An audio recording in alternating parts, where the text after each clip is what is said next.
আসসালামু আলাইকুম। Hello viewers, কেমন আছেন? আশা করি সকলেই ভালো আছেন। আজকে আমি আমার নিজের হাতে লাগানো শাক দেখাচ্ছি আপনাদেরকে।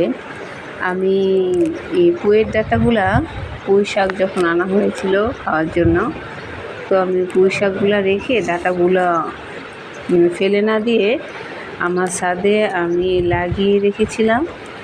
তো দেখেন, কয়েক মাস পরে, কিছুদিন পরে কত সুন্দর শাক। শাকের সাথে হচ্ছে এই শাকের ফলগুলো হচ্ছে অনেক সুন্দর, প্লাস হচ্ছে এখন পেকে গেছে, সেগুলো আমি তুলে নিচ্ছি।